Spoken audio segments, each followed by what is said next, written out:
বৃহস্পতিবার রাতে পুলিশ ও এলাকাবাসীর সংঘর্ষে অগ্নিগর্ভ বিশালগড়। গভীর রাতে মাঝ রাস্তায় জ্বলল টায়ার। পুলিশকে লক্ষ্য করে ইট পাথর ছুড়লেন এলাকাবাসীরা। পুলিশের গাড়িতে আগুন ধরানোর চেষ্টা করলেন স্থানীয়রা। পাল্টা লাঠি উঁচিয়ে ধাওয়া পুলিশের। জানা যায়, বৃহস্পতিবার সড়ক দুর্ঘটনায় প্রাণ হারান বিষ্ণু লোধ, আহত আরও একজন। অভিযোগ, চিনি মাফিয়াদের গাড়ির তলায় পড়েই এই দুর্ঘটনা হয়। অবিলম্বে এই চিনি পাচার আর মাফিয়া দৌরাত্ম্য বন্ধ করে প্রকৃত দোষীদের শাস্তির দাবিতে রাস্তা অবরোধ করেন এলাকাবাসীরা। উত্তপ্ত হতে শুরু করে পরিস্থিতি। গ্রামবাসী ও পুলিশের বচসা বাঁধে। অভিযোগ, পুলিশের ওপর ইট বৃষ্টি থেকে শুরু করে গাড়ি জ্বালিয়ে দেওয়ার চেষ্টা করেন এলাকাবাসীরা। পাল্টা লাঠি নিয়ে তাদের তাড়া করে পুলিশ।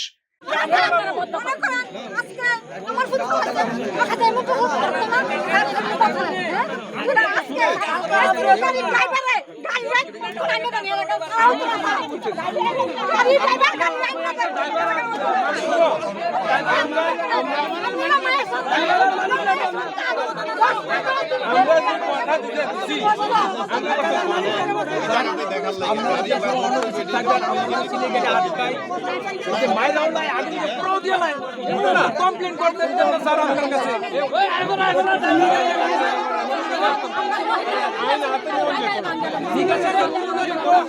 যেটা বন্ধ করুন, যা যা আমরা ভলান্টিয়াররা মিললা সড়ক সুরক্ষার ভিতরে সড়কের নিরাপত্তার লিগা পুলিশের সঙ্গে যে কোনো সুবিধা না, স্কুলের ছাত্ররাও আমরা জনগণের নিয়ে সেটা আমরা করতেই পারি।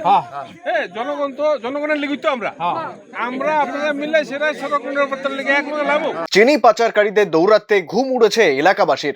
এই সমস্যার সমাধানে পুলিশের ভূমিকা নিয়েও ক্ষোভ বাড়ছে এলাকাবাসীর। প্রাণ হারাচ্ছেন নিরীহ মানুষ।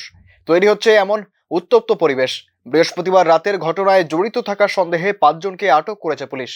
বিশালগড় থেকে ফায়েম আহমেদের রিপোর্ট, নিউজ নাও।